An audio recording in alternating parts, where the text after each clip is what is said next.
नमस्कार, स्वागत है आपका हमारी खास पेशकश में। मैं हूं विवेक मित्तल। और अगर हम देखें तो मार्केट में अब थीमैटिक स्टोरीज चल रही हैं, थीमैटिक शेयर्स चल रहे हैं।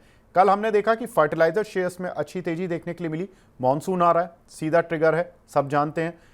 आज हमने देखा चीनी शेयरों में एक अच्छा उछाल आते हुए दिखाई दिया। अब ये चीनी शेयरों की जो तेजी है ये कितनी सस्टेनेबल है, क्यों हो रही है? देखिए, मॉनसून आ रहा है तो उम्मीद है कि अच्छी फसल होगी इस बार। फसल किसकी होगी? गन्ने की होगी। गन्ने से चीनी बनेगी, चीनी का भी उत्पादन बढ़ेगा।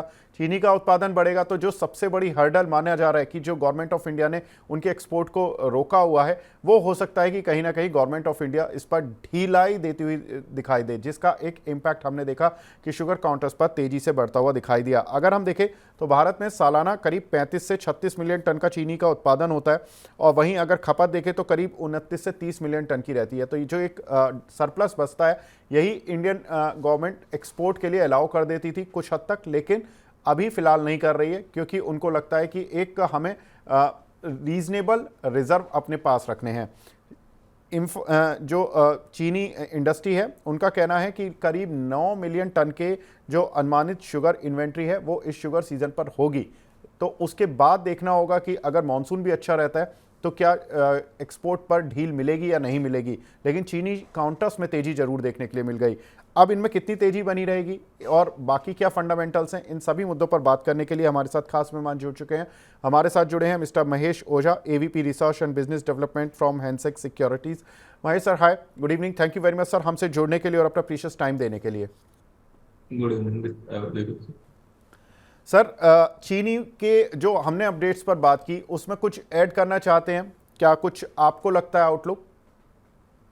नहीं, देखिए, अभी वापस से गवर्नमेंट जो फॉर्म हो रही है, तो उस गवर्नमेंट का पहले डिसीजन हम देखें तो किसानों के हित में रहा है। तो अब ये उम्मीद अपन पूरी पूरी करेंगे कि ये जो किसानों के लिए जो है कुछ ना कुछ उनको अच्छा करेंगे। और मानसून जो है वो अच्छा ही लग रहा है कि मानसून भी अच्छा आएगा। और मानसून के अंदर अब देखेंगे तो फर्टिलाइजर स्टॉक्स है या शुगर सेक्टर है, जैसे भी आपने मेंशन किया, वही सेक्टर जो है प्रिफर्ड रहते हैं। अब मुद्दा ये है कि गवर्नमेंट जो है इनको एक्सपोर्ट करने देगी या नहीं देगी। तो एक्सपेक्टेड जो नंबर्स आपने बताए हैं और हमारा जो मार्केट का फीडबैक भी है, तो उसके हिसाब से लगता है कि इन जो चीनी कंपनीज है उसके अंदर वो उनको थोड़े टाइम बाद में शायद वो छूट वापस से मिल सकती है। तो ये एक अपडेट्स जो है पॉजिटिव लग रहे हैं शुगर सेक्टर में। अभी तो जो भी है अभी तो खाली शुरुआत हुई है, बट ये थोड़े दिन बाद में जैसे जैसे ये क्लियरिटी होगी गवर्नमेंट के एंड से या बाकी सारी चीजों के एंड से, तो इसके अंदर एक अच्छा खासा मोमेंटम देखने को मिल सकता है शुगर सेक्टर के अंदर। अभी फिलहाल साइडवेज है, आज खाली थोड़ा अच्छा एक मोमेंट काफी दिनों के बाद में ठीक ठाक मोमेंटम देखने को मिला है। जी, टेक्निकल टर्म में देखें तो एक बार अभी तक इतना अच्छा मोमेंटम नहीं है, बट ये एक अपने को एक स्पाइक देखने को मिला है और एक्सपेक्टेड है कि ये अब ये सेक्टर में कुछ ना कुछ अच्छा जरूर आउटकम आना चाहिए। बिल्कुल। इस सेक्टर को देखने के दो तरीके भी हैं। एक चीनी से तो जोड़ते ही हैं, इथेनॉल की स्टोरी भी इसमें जुड़ती है कि क्रूड ऑयल बढ़ता है तो भी इस सेक्टर को फ़ायदा होता है।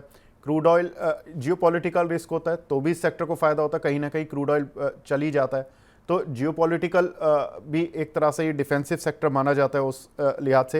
लेकिन सर, काउंटर्स पर बात करता हूँ इस सेक्टर की। जो लीडिंग कंपनीज हैं, लाइक बलरामपुर चीनी से स्टार्ट करता हूँ। ये एफ एंड ओ बैन में चला गया लेकिन काउंटर में आज स्ट्रेंथ बनती हुई दिखाई दी थी। कैसे देखना चाहिए इस काउंटर को? देखिए, वैसे तो बाकी सारी चीजें आपने ऑलरेडी डिस्कस कर ही ली है। अपन थोड़ा इसका टेक्निकल टर्म के ऊपर देखें तो ये 406 या 7 के ऊपर जो है ये बहुत बार सस्टेन नहीं करते, वही लेवल से वापस से ये घूम जाते हैं स्टॉक्स। तो एक्सपेक्ट करते हैं कि अगर 406 या 7 के ऊपर थोड़ा सा भी क्लोज करता है तो ये फर्दर अपने को अपसाइड जो है वो देखने को मिल सकते हैं। 420 से 425 तक के हो सकते हैं, 2-4 दिन के अंदर अपने को देखने को मिल जाए लेवल। बट ओवरऑल अगर थोड़ा सा लॉन्ग टर्म सिनेरियो देखें तो 380 का एक स्टॉप लॉस करके इसके अंदर ट्रेड बनाया जा सकता है। 440 तक के जो लेवल है अपने को देखने को मिल सकते हैं। अभी एक बार एक कंसोलिडेशन जोन में है, अब जैसे ही ये कंसोलिडेशन जोन से बाहर निकलेगा हो सकता है कि सेक्टर के लिए कुछ बढ़िया न्यूज है। जैसे 406-7 के ऊपर जैसे ही क्लोज देगा, इसमें एक बढ़िया मोमेंटम क्रिएट हो जाएगा, तो वो लेवल पे आप बाइंग कर सकते हैं। ये लेवल पे बाइंग बनाना है, थोड़ा सा स्टॉप लॉस नीचे का रखे, टारगेट थोड़े अपसाइड का रखें। जी, बिल्कुल, तो 406-7 के ऊपर निकलेगा तब इसमें एक फ्रेश राउंड ऑफ मोमेंटम बनेगा और इसको उस समय पर अच्छा अपसाइड मिल जाएगा। तो इस काउंटर को क्लोजली वॉच करना है, बहुत ज़्यादा दूर भी नहीं है उन लेवल से। आज 404 रुपये 70 पैसे की क्लोजिंग हुई है और 407 के आसपास तक ये आई थिंक गया भी है इंट्राडे में। बिल्कुल 407 का इसने काउंटर ने हाई लगाया है इंट्राडे में, तो इसी लेवल के आसपास बंद होना जरूरी है सर का मानना है। सर नेक्स्ट इसी सेक्टर की लीडिंग कंपनी धामपुर शुगर, इसको कैसे देखना चाहिए? आज ये भी काउंटर करीब 4-4.5% ऊपर हुआ। इसकी मैं फाइनेंशियल्स देख रहा था, करीब 20 रुपए की ईपीएस है और करीब 11.5 के पी मल्टीपल पर आज चलने के बाद हुआ है। ये मल्टीपल जस्टिफाइबल है? नहीं देखिए, शुगर सेक्टर के तो स्टॉक टू स्टॉक अपन देखना पड़ेगा, एरिया टू एरिया जो भी है वो देखना पड़ता है। बट ये यहाँ से अगर टेक्निकल टर्म्स के ऊपर अगर मार्केट के अंदर पॉजिटिव है, अगर आपको थोड़ा सा भी इफ एंड बट है, तो एक स्ट्रिक्ट स्टॉप लॉस जो है वो लगा देना चाहिए। तो यहाँ पे एक स्टॉप लॉस जो है, यहाँ पे एक आपका 218 के करीब करीब स्टॉप लॉस रखिए। यहाँ से भी एक अपसाइड मोमेंटम चार्ट के हिसाब से अपसाइड मोमेंटम बन रहा है। 250 से 265 के जो इमीडिएट लेवल जो है वो बनते हुए दिखाई दे रहे हैं। ये स्टॉक्स के अंदर ठीक ठाक एक ब्रेकआउट भी देखने को मिल रहा है और यहाँ से एक अपसाइड, फर्दर अपसाइड भी अपने को देखने को मिल सकता है। तो ये स्टॉक्स में स्पेसिफिक टेक्निकल टर्म्स में बोल रहा हूँ, 250 से 265 के बीच बीच के टारगेट जो है शॉर्ट टर्म में अपने को देखने को मिल सकते हैं। 265 तक के टारगेट इस काउंटर पर देखने के लिए मिल सकते हैं। तो इस काउंटर पर एक स्टॉप लॉस लगा कर रख सकते हैं 218 रुपये का। बिल्कुल, तो यहाँ पर इस काउंटर में भी आप एक तरह से ख़रीदारी ही कर सकते हैं, या नीचे आता है ये काउंटर तो भी आप इसमें ऐड कर सकते हैं। सर नेक्स्ट काउंटर त्रिवेणी इंजीनियरिंग, इस काउंटर पर क्या राय है आपकी? देखो फंडामेंटली देखो, त्रिवेणी इंजीनियरिंग काफी बढ़िया काउंटर है। तो ये स्टॉक्स में स्पेसिफिक हमारी पहले सजेशन भी रही थी, और ये स्टॉक्स में अगर बाइंग करना है तो ये लेवल पे भी बाइंग कर सकते हैं। फंडामेंटल भी ठीक ठाक है। तो अपर साइड के जो एक स्टॉप लॉस है, इसमें एक आप 345 तक का एक स्टॉप लॉस रखिए। अपर साइड के टारगेट 410 से 425 तक के जो लेवल है वो देखने को मिल सकते हैं। स्ट्रॉन्ग काउंटर फंडामेंटली स्ट्रॉन्ग है, तो यहाँ से भी बाइंग की जा सकती है, कोई दिक्कत नहीं। थोड़ा और कंसोलिडेशन में नीचे मिलता है तो भी बाइंग की जा सकती है। बिल्कुल सर, टारगेट्स क्या रखने चाहिए इसमें? 410 से 425 तक के जो है शॉर्ट टर्म के टारगेट रखना चाहिए। 410 से 425 तक के टारगेट आप इसमें रख सकते हैं। यहाँ पर ये कंपनी भी क्योंकि प्रॉफिटेबल एक जी इंटरप्ट सर। करना चाहूंगा, क्योंकि जब शुगर सेक्टर चलता है तो पास्ट रिकॉर्ड के हिसाब से वो मोमेंटम ही ऐसे ही चलता है कि जब चलेगा तो 10% साथ में, 20% साथ में। तो ये स्टॉक्स वैसे ही चलते हैं। जब जब ये बड़ा स्पाइक इनमें आता है, तब तब ये 10 से 15% के स्पाइक जो है इसमें सारे सेक्टर स्टॉक्स में देखने को मिलते हैं। तो वो हिसाब से जो है इनके टारगेट थोड़े से अपसाइड के हैं, वो शायद शॉर्ट टर्म में भी ट्रिगर कंप्लीट हो सकते हैं।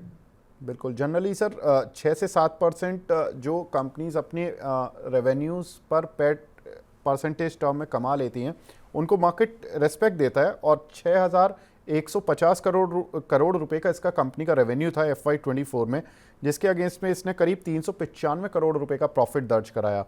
ईपीएस इस कंपनी की करीब मैं देख रहा था तो करीब करीब 18 रुपये है। तो वैल्यूएशन कंफर्ट कितना है सर इस काउंटर पर? नहीं, वैल्यूएशन वाइज कंफर्ट है, कोई दिक्कत नहीं लग रहा है। यहाँ से भी अपना जैसे भी पुराना हमने ट्रैक किया है, वैल्यूएशन वाइज बाकी सारी चीजें भी देखी जाती है। तो वैल्यूएशन वाइज में इतना ज्यादा कोई दिक्कत लग नहीं रही है यहाँ से। जी तो यहाँ से एक ट्रेड भी बनाया जा सकता है, टेक्निकल टर्म्स में भी बनाया जा सकता है, और अगर फंडामेंटली भी कोई होल्ड करता है तो थोड़ा सा नीचे लेवल पे अगर फंडामेंटली अगर होल्ड करना है, थोड़ा सा कंसोलिडेशन का वेट करे, वहां पे एक एंट्री बनाई जा सकती है। तो जी उसमें भी कोई दिक्कत नहीं है। जी। काउंटर बढ़िया है। आप पास्ट रिकॉर्ड भी देखोगे तो आपको एक आइडिया आ जाएगा कि इसका जो मोमेंट है वो भी काफी स्मूथ है और अच्छा है।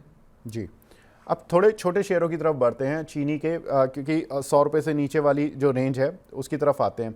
राजश्री शुगर सर, इस काउंटर पर आज करीब 20% का सर्किट लगता हुआ दिखाई दिया। इस काउंटर पर आपका व्यू क्या है? देखिए ये काउंटर वैसे है कि जब चलेंगे तब चल जाएंगे। अभी इसमें स्पेसिफिक ऐसी कोई न्यूज तो अब फिलहाल मेरे तो ध्यान में नहीं है कि ऐसी कोई न्यूज है जिससे कोई 20% का ऊपर से फिर लग जाए।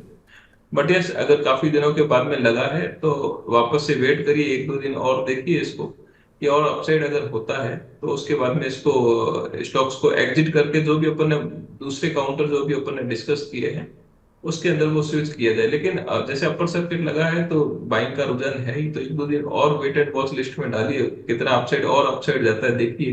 उसके बाद में अगर स्विच करना है तो जैसे अपन ने बलरामपुर चीनी स्टार्ट में डिस्कस किया है, और दूसरा कोई चीनी का स्टॉक्स में देना है तो उसके अंदर स्विच कर सकते हैं।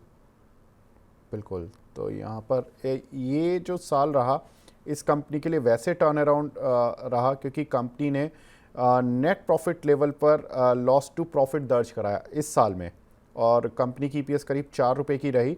कंपनी ऑपरेशनल लेवल पर लास्ट ईयर भी प्रॉफिट में थी, करीब इस कंपनी ने 20 करोड़ का प्रॉफिट दिखाया था FY23 में। FY24 जो अभी अभी गया है उसमें 21 करोड़ का प्रॉफिट दर्ज कराया। लेकिन जब नेट प्रॉफिट पर आते हैं तो कंपनी ने लास्ट ईयर करीब 9 करोड़ का लॉस दिया था, उसके अगेंस्ट में कंपनी ने इस बार करीब 14 करोड़ का प्रॉफिट दिखाया। तो जैसे ही चीनी पर कोई भी बाइंग आई तो इस काउंटर पर एक तेज बाइंग आती हुई दिखाई दी है। सर, इस काउंटर पर तो हमने मूव आते हुए देखा, लेकिन दूसरे छोटे शेयर्स लाइक राणा शुगर, इस पर भी एक अच्छी तेजी थी, क्या करना चाहिए? ये राणा शुगर अपना पहले ट्रैक रहा है उसके अंदर, तो वहां पे एक मोमेंटम प्ले जो है आपको वहां पे और एक मोमेंटम प्ले अपने को देखने को मिल सकता है। तो ये यहाँ से भी एक, अगर इसको खरीदना है तो खरीद सकते हैं। 31 से 32 तक के लेवल जो है इसके अंदर भी अपने को देखने को मिल सकते हैं। जब वो 30 से 32 तक के लेवल आवे तो प्रॉफिट बुकिंग की जा सकती है। फिलहाल ये लेवल से बाइंग की जा सकती है। स्टॉप लॉस जो है आप एक 18 रुपए के करीब, 18 रुपए 50 पैसे के करीब करीब लगा के उसको होल्ड भी कर सकते हैं अगर है तो, और ये लेवल से भी बाइंग की जा सकती है। बिल्कुल, तो इन लेवल से बाइंग भी की जा सकती है। 18 रुपये 10 पैसे के स्टॉप लॉस लगाकर आप इस काउंटर को होल्ड भी कर सकते हैं। सर, नेक्स्ट काउंटर है शक्ति शुगर। यहाँ पर भी एक अच्छा ट्रैक्शन बनते हुए दिखाई दिया। 9% ये काउंटर आज चला, करीब 37 रुपये के आसपास बंद हुआ है। कैसे देखना चाहिए इस काउंटर को? नहीं, ये काउंटर आप देखोगे तो शायद 1-2 साल में धीरे धीरे इनके फाइनेंशियल भी इम्प्रूव हुए हैं। तो ये काउंटर जो है धीरे धीरे इम्प्रूव, फाइनेंशियल जो है धीरे धीरे इम्प्रूव कर रहे थे। यहाँ से भी एक फर्दर अगर आपको यही काउंटर में अगर बाइंग करनी है तो एक 28 रुपए का स्टॉप लॉस लगा के उसको वापस से ट्रेड को कंटिन्यू किया जा सकता है। एक 45 से 48 तक के लेवल जो है ये काउंटर में देखने को मिल सकते हैं। यहाँ पे भी एक बाइंग भी इनिशिएट की जा सकती है, और स्टॉप लॉस जो है थोड़ा सा नीचे का रखिए 28 का, टारगेट फर्दर 45 से 48।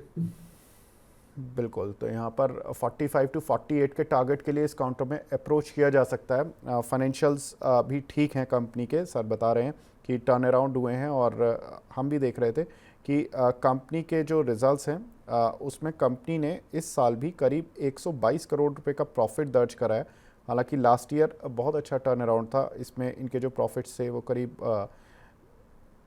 375 करोड़ के आसपास के थे। माफ़ कीजिएगा, 418 करोड़ के प्रॉफिट्स थे इनके, और काफ़ी अच्छा टर्न अराउंड पिछले साल देखने के लिए मिला था इस कंपनी में। लेकिन फ़िलहाल यहाँ पर प्रॉफिट घटा है, लेकिन अभी भी अच्छा प्रॉफिट है बुक्स में, जिसकी वजह से इस काउंटर पर तेज़ी देखने के लिए मिल रही है। Sir, next counter Bajaj Hindustan. ये पहले शुगर की लीडिंग कंपनीज में होता था, आजकल छोटी लिस्ट में चला गया। क्या ये बड़ी लिस्ट में दोबारा लौट पाएगा? डेफिनेटली ये काउंटर काफी लास्ट क्वार्टर में हमारे ध्यान में जरूर आया था, जब इसने शायद लास्ट क्वार्टर में प्रॉफिट पोस्ट किया था। तो ये काउंटर काफी टाइम हो गया, वो कंसोलिडेशन जोन हो गया। अब ये लगता है ये कंसोलिडेशन जोन से बाहर आ जाएगा। आज का जो लेवल है 36 के ऊपर क्लोजिंग दिया है, वो एक पॉजिटिव साइन है। तो ये काउंटर में यहाँ से अगर किसको बाइंग करना है तो बाइंग की जा सकती है, और लेकिन ये काउंटर में आप स्ट्रिक्ट स्टॉप लॉस जरूर रखना। बाकी के काउंटर में शायद हो सकता है कि आप स्टॉप लॉस उतना स्ट्रिक्ट नहीं रखें, लेकिन ये काउंटर में जो है आप एक 31 का स्ट्रिक्ट स्टॉप, या 30 रुपये 80 पैसे 31 रुपये का स्ट्रिक्ट स्टॉप लॉस रखिए। टारगेट फर्दर अगर ये बढ़ता है तो हो सकता है कि 50 से 60 के बीच में भी ट्रेड कर लो, बट थोड़ा टाइम ले सकता है। स्टॉप लॉस 31 का रखिए और बाइंग कर सकते हैं। जी, तो इसमें स्टॉप लॉस के साथ इस काउंटर को रखें तभी फ़ायदा है। बाय कर सकते हैं लेकिन स्टॉप लॉस के साथ। सर ने स्टॉप लॉस बता दिए, टारगेट्स बता दिए। Sir, last counter Renuka sugar. ये कंपनी अगर देखें तो इसमें विल्मार शुगर होल्डिंग का स्टेक है, वही प्रमोटर कंपनी है 62.48%। लेकिन ये कंपनी प्रॉफिट में नहीं है, लेकिन शेयर ठीक चला आज 4.5%। कैसे इस पर व्यू रखना चाहिए? नहीं, काफी टाइम देखिए, अगर ये जो अगर काउंटर ट्रैक करोगे तो 55 से 40 रुपए की रेंज के बीच में जो है पिछले 8 या 9 महीने से वही ट्रेड कर रहा है। वो जोन से बाहर नहीं आता है। अपर साइड देखोगे तो 55 के अपर साइड है, लोअर साइड देखोगे 40 रुपए जो फिलहाल अपन ने रिसेंट में देखे। तो ये 15 रुपए की रेंज के बीच में करता है। अगर ये 45 से ऊपर अगर क्लोज देता है तो फिर वापस से 45 से 50 तक की रेंज के अंदर अपने को देखने को मिल सकता है। तो इनको टेक्निकल टर्म्स पे देखना पड़ेगा थोड़ा सा। फंडामेंटल तो इतने बढ़िया नहीं है, लेकिन जब भी इम्प्रूव होंगे धीरे धीरे तो शायद अच्छे खासे इम्प्रूव हो सकते हैं। एक्सपेक्टेशन वैसी है। लेकिन अगर आप देखेंगे तो ये 45 से 46 के ऊपर जब भी क्लोज देगा तो इसमें एक वापस से फर्दर बाइंग जनरेट हो जाएगी, तो इसको शायद 52 तक के लेवल के ऊपर लेके जा सकती है। तो ये टेक्निकल टर्म है, यहाँ पे ट्रेडिंग प्ले जो बोलते हैं, इसमें ट्रेडिंग प्ले किया जा सकता है। स्टॉप लॉस नीचे का 38 का रख के इसमें ट्रेडिंग प्ले किया जा सकता है। अपर साइड के 52 से 55 तक के जो लेवल है वो अपर साइड के फर्दर लेवल है। तो ये कंसोलिडेशन है, ट्रेडिंग प्ले वाला काउंटर है, तो ये उसके हिसाब से ध्यान रखा जा सकता है। बिल्कुल। तो सारे काउंटर्स में अगर ट्रेडिंग प्ले है तो वो रेणुका शुगर ज़्यादा दिख रहा है, क्योंकि सर का मानना है कि 38 रुपीज़ के स्टॉप लॉस के साथ 52-55 रुपये की रेंज तक ये काउंटर जा सकता है। उस समय पर देखना होगा कि फंडामेंटल टर्न अराउंड कुछ हुआ है या नहीं हुआ है। कंपनी के अगर रेवेन्यूज़ देखें तो करीब 11,300 करोड़ रुपए का कंपनी ने रेवेन्यू दर्ज कराया था, लेकिन उसके साथ साथ कंपनी ने लॉस भी दिया करीब 627 करोड़ रुपए का, जो अभी फाइनेंशियल ईयर ख़त्म हुआ है। तो ये इस कंपनी की थोड़ी सी प्रॉब्लम है, इसलिए शुगर काउंटर्स में जो तेज़ी आ रही है उतना तेज़ी ये काउंटर नहीं चल रहा है जितना कि बाकी छोटे शुगर भी शेयर चले हैं। तो जो लॉस मेकिंग कंपनीज है उनमें जो मूव है वो उतना तेज़ नहीं है, लेकिन रेवेन्यूज़ अच्छे हैं। तो कंपनी में सर भी मानते हो, प्रमोटर भी ठीक है, जिसकी वजह से कंपनी में हो सकता है कि फंडामेंटल टर्न अराउंड हो जाए। महेश सर, बहुत बहुत शुक्रिया हमसे जुड़ने के लिए और अपना कीमती समय देने के लिए सर, और शुगर सेक्टर पर अपना आउटलुक बताने के लिए। Thank you sir. तो ये थे महेश सर, जिन्होंने कि शुगर में सभी बड़े और छोटे शेयर्स दोनों पर ही अपना व्यू दिया और बताया कि कौन से शुगर शेयर ट्रेडिंग के लिए अच्छे हैं, कौन से शुगर शेयर इन्वेस्टिंग के लिए अच्छे हैं, और कौन से शुगर शेयर हैं जो कि मीडियम टर्म इन्वेस्टिंग के लिए बेहतर देखने के लिए मिल सकते हैं। तो तीनों ही तरह की आपको राय शुगर शेयरों पर मिली। तो फिलहाल इस खास पेशकश को यहीं पर रोकते हैं। नमस्कार।